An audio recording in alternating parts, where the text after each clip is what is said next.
Donc, bonjour, de retour avec Mathis Cochot qui vient nous parler des jeux vidéo. Et cette fois-là, j'ai demandé à Mathis, est-ce que les jeux vidéo sont vraiment négatifs, néfastes, ou on peut y trouver un peu de positif là-dedans? Donc, Mathis, s'il vous plaît, viens nous réconforter, viens nous donner des points positifs, s'il y en a, du jeu vidéo. Qu'est-ce que nos enfants peuvent apprendre de ça? Qu'est-ce qu'ils peuvent en ressortir de positif, hein, pour un peu se sentir mieux là-dedans en tant que parent. Oui, je comprends bien.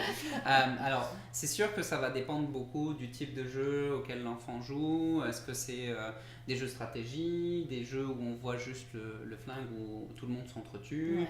Ouais. Est-ce que c'est des jeux de construction, de gestion, etc. Il y a plein de types de jeux OK. différents.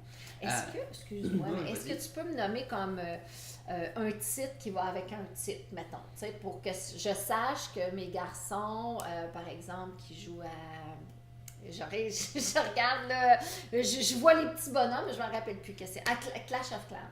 Ok, OK? ok, Ça, ouais. c'est quelle sorte de jeu, ça? Je sais que c'est des petits bonhommes à placer la bataille, Ouais, un petit peu. ça, on est dans du jeu de stratégie. Stratégie, Ouais. OK. Pas du stratégie pure, mais on est quand même dans une dynamique de OK, stratégie. Ouais. parfait. Donc ça, c'est par exemple la stratégie. Fortnite, on va être plus dans ce qu'on appelle un FPS, OK, un Battle Royale pour être plus précis. OK. Où là, donc, en fait, on est parachuté sur une map, Ouais. en fait, sur une carte. On est X joueurs, donc ça peut être 20, ça peut être 40, ça peut être 100. Ouais. Puis le but, c'est d'être le dernier survivant. OK. Donc là-dedans, il peut y avoir des aspects de construction, Ok. on peut construire des petites cabanes, on peut construire des défenses, etc. Il y a de la créativité. Il y a de la là. créativité là-dedans. Ok. Dans Fortnite, il y a de la créativité. OK. Ouais. Après, on va avoir des jeux vraiment beaucoup tournés sur l'aventure. OK. Donc là, avec toute une trame scénaristique hyper développée, on peut avoir des jeux d'énigmes. OK. Donc là, c'est beaucoup de puzzles. Vous, les puzzles au Québec, c'est Les casse-têtes. ouais, Ouais. c'est ça. Donc des casse-têtes à résoudre, etc.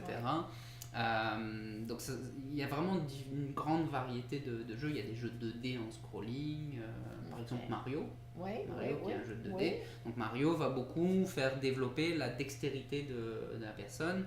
Puis, de manière générale, les jeux développent beaucoup la dextérité, OK. puis la réactivité en fait du jeune. Donc réactivité, pourquoi? Parce que réagir, tu veux dire. réagir, OK. c'est ça. Réactivité parce que quand il y a un danger ou quand il y a telle action ou quand il y a telle chose qui apparaît, bah hop, tout de suite, il faut que je Ok. réagisse et il faut que je réagisse avec le bon réflexe. OK. Donc du coup, ça va venir développer ces sens-là.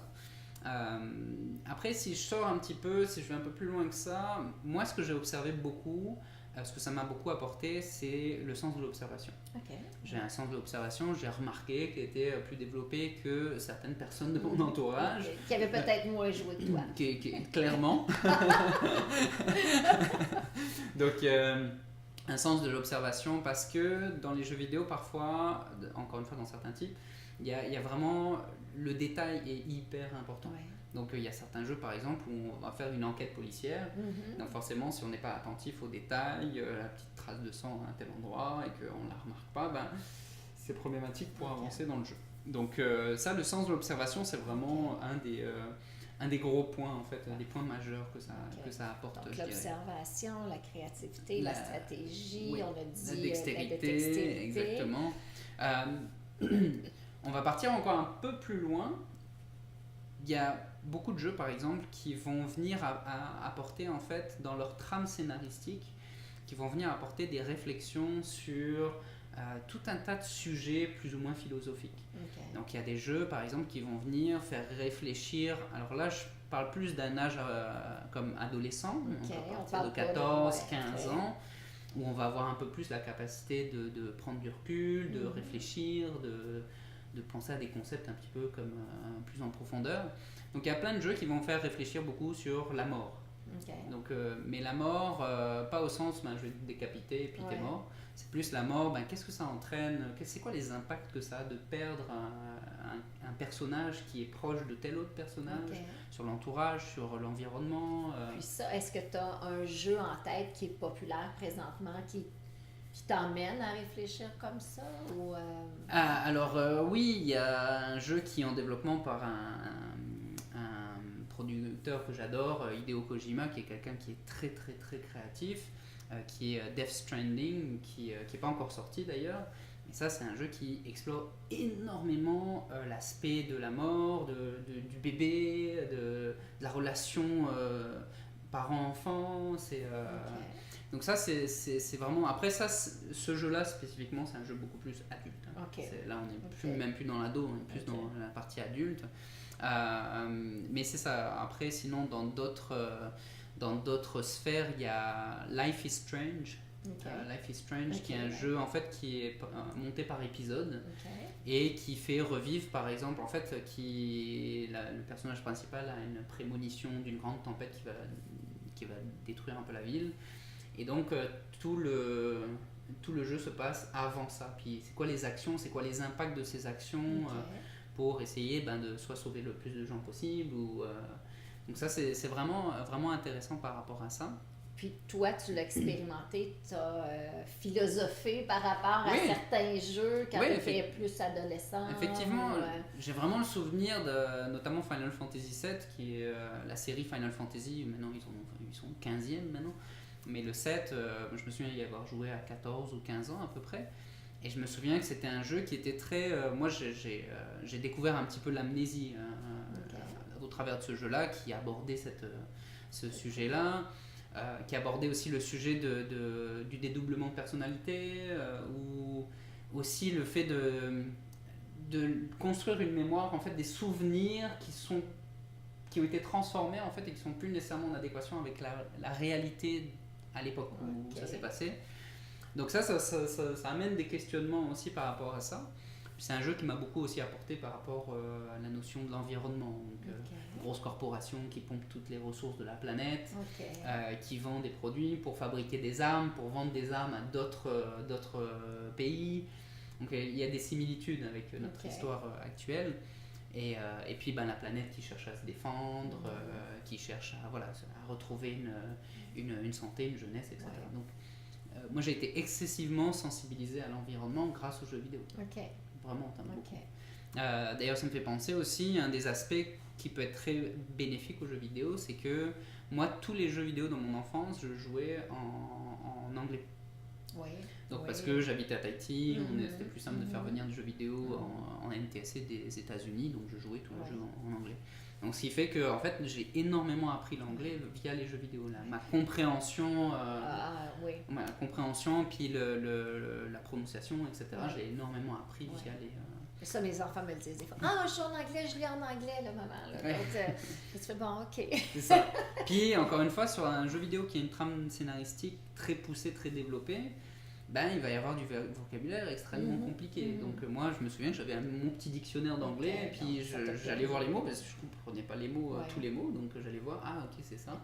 Et donc du coup, ça permet aussi de mieux comprendre. Exactement. Donc ça, c'est vraiment quelque chose qui est très intéressant. Puis ce que ça va apporter souvent aussi, c'est beaucoup de patience en fait dans le jeu vidéo, parce que y a certains niveaux où il y a certaines choses qu'on veut acquérir qui peuvent être très difficiles en fait à faire, ou alors ça va demander un long moment, un long temps. Donc ça va créer en fait, ça va vraiment développer la patience puis la détermination, exactement, la détermination pour arriver à passer tel niveau, ou alors arriver à battre tel monstre pour arriver à obtenir tel... Puis en même temps, la fierté d'avoir réussi. Tout à fait, tout à fait. Donc ça, c'est des... c'est des bénéfices. C'est des bénéfices, c'est ça qui sont non négligeables. Puis qu'on voit pas, non, qu'on voit pas, qu'on voit juste que nos enfants sont énervés, puis ils écoutent pas après, puis ils passent donc bien du temps là-dessus. Mais au final, il y a quand même des avantages, il y a des habiletés à aller chercher, à développer par rapport aux jeux vidéo. Tout à fait, exactement. Encore une fois, c'est pas tous les jeux, des jeux qui sont juste comme... premier degré, bête et méchant, j'ai envie de dire. Mais voilà, il y a plein de jeux qui apportent quelque chose de complémentaire. Il y a beaucoup de jeux, par exemple, je jouais à un jeu il y a quelques années où on incarne une pétale de fleurs. Et donc en fait, le but c'est de prendre le courant des vents, ascendants, descendants, d'aller réactiver d'autres fleurs. Et puis du coup, là il y a tout un paysage qui s'anime, qui s'active. Donc ça peut apporter aussi beaucoup de conscience et de sensibilité au final vis-à-vis de l'extérieur. Donc ça, c'est intéressant. Hein. C'est des choses, moi que j'aime bien, l'aspect créatif, c'est sûr que c'est quelque chose que j'aime beaucoup. Mais c'est des choses qui sont ça à prendre en compte. Tout comme un jeu de stratégie, à partir du moment où l'enfant il est amené à réfléchir à des stratégies, soit de survie, soit des stratégies pour bien organiser sa base, ou alors bien organiser l'attaque de son armée, etc., ses troupes, bien positionner les archers derrière les fantassins, par exemple. Ça, c'est des choses qui, ne veut pas, ça amène une stratégie, des notions comme ça de réflexion sur, qui après sont transposables à d'autres milieux. Tout à fait. Donc après, tout ça, ça se fait de manière inconsciente, comme on disait, et puis c'est pas quelque chose que, en tant que parent, vous allez voir tout de suite. Mais voilà, il y a des côtés très négatifs aux jeux vidéo, il y a des côtés très positifs. C'est de doser. Hein, c'est ça, exactement. C'est vraiment de doser, c'est de doser de suivre, de voir comment notre enfant se comporte après tant de sessions, et puis de s'ajuster, puis de discuter avec lui, puis de mélanger, de ne pas juste faire du jeu vidéo, mais d'aller dehors, de faire des activités physiques, de passer du temps avec eux. Puis n'hésitez pas à regarder une partie ou deux de temps en temps, juste passer comme un 5-10 minutes derrière, à juste regarder, sans commentaire, sans comme... juste, je regarde, je suis curieux, et par la suite, pendant un repas ou pendant une marche ou autre, on peut aborder, tu sais, j'ai vu que tu joues à ça, c'est quoi, explique-moi le principe, comment ça se fonctionne, etc. Parce que ça, si ça se trouve, il va vous expliquer des choses, puis vous n'avez pas du tout vu ça quand vous avez regardé l'écran. Mais il va vous expliquer des choses, puis vous allez être, on peut vraiment être surpris en fait de ce que l'enfant il cogite, puis qu'est-ce qu'il intègre aussi, ça peut être vraiment surprenant. Puis s'intéresser, de voir que l'enfant s'intéresse à ce qu'il joue. Souvent, en tant que parent, ils jouent à ces jeux vidéo, puis ça ne nous intéresse pas, on ne comprend pas, mais de leur montrer qu'on s'intéresse, qu'on veut comprendre, ça lui donne une importance aussi, ça lui montre que mon parent s'intéresse à ce que je fais. À mes activités, pas juste les activités... comme physique, sportives ou autres, qui sont comme gratifiantes un peu pour le parent aussi, parce qu'on sent que l'enfant va se développer et tout, mais c'est ce genre d'activité un peu plus d'amusement, de détente, ça peut être intéressant aussi. Il y a même certains jeux qui vont venir présenter une partie de l'histoire, par exemple, donc historique, vraiment des faits historiques. Donc la série Assassin's Creed, par exemple, qui retrace en fait dans différents environnements, aussi bien la Révolution française à Paris que la découverte, pas la découverte, mais la création un petit peu de Boston et du Nouveau Monde, un peu au Nord-Amérique, avec la guerre d'indépendance aussi. Donc à Rome aussi, avec des vieux bâtiments, l'histoire du bâtiment, etc. Donc il y a des choses vraiment qui sont... il y a des choses à laisser, puis il y a des choses à prendre. Donc c'est un peu comme tout, hein, comme tu dis, c'est du dosage. C'est vraiment... Bien, merci beaucoup, Mathis. Un grand plaisir, j'espère que ça aidera. Oui, c'est ça, j'espère que vous avez trouvé plein de trucs, d'informations, puis vous allez être capable de discerner et mieux accompagner vos enfants et vivre plus d'harmonie familiale. Merci. Martine Savaria, experte en harmonie familiale, avec Mathis. Révélateur d'énergie. Merci. Merci, Martine.